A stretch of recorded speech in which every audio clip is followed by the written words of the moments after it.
जी डेराइल बा। वाह वाह वाह।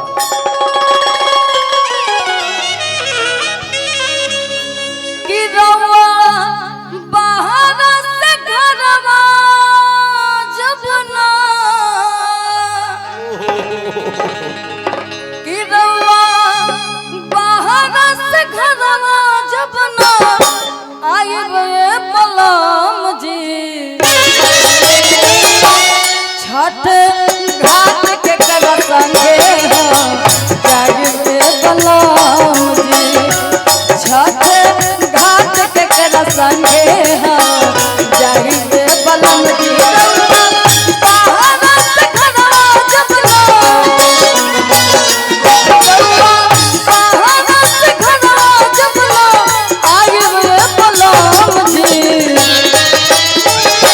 छठ घाट के कर संगे जाइबे पलम जी, छठ घाट के कर संगे जाइबे पलम जी।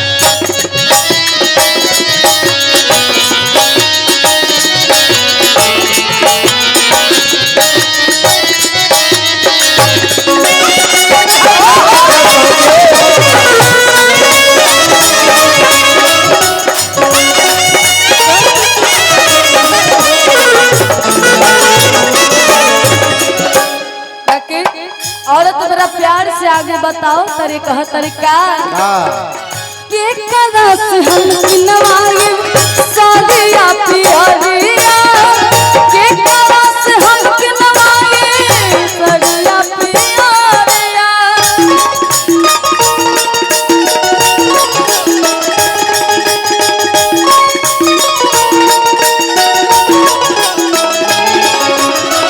के करस हम सवाए धोवल के हुआ, के करस हम मंगवाए नारियल नेमुआ।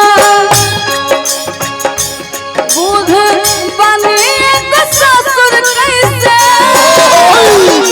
बूढ़ बने के ससुर कैसे आढ़ाई पलम जी। हमारे बीच में सुपरस्टार अजीत आनंद भैया उपस्थित हैं, सुपरस्टार हमारे बिक्कू भैया उपस्थित हैं। दोनों आदमी के लिए एक बार जोरदार ताली बजा देंगे, बड़ा अच्छा लगेगा। जय माता दी।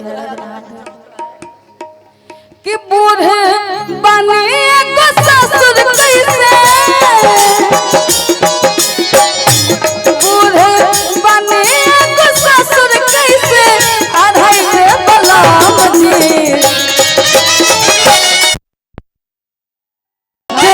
घाट के कर संगे जाइबे पलम जी, छठ घाट के कर संगे जाइबे पलम जी।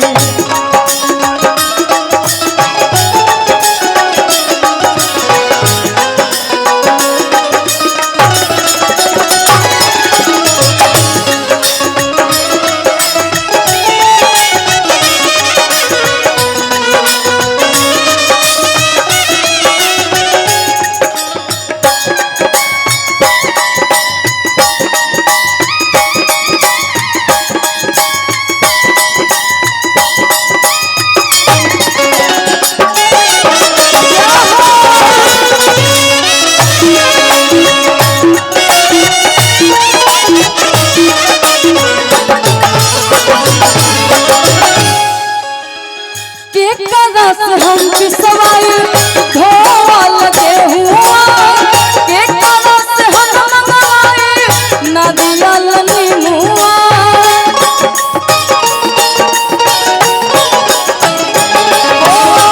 के करस हम पिसवाई धोवल के हुआ, के करस हम मंगवाई नारियल नेमुआ। बूढ़ बने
हेलो।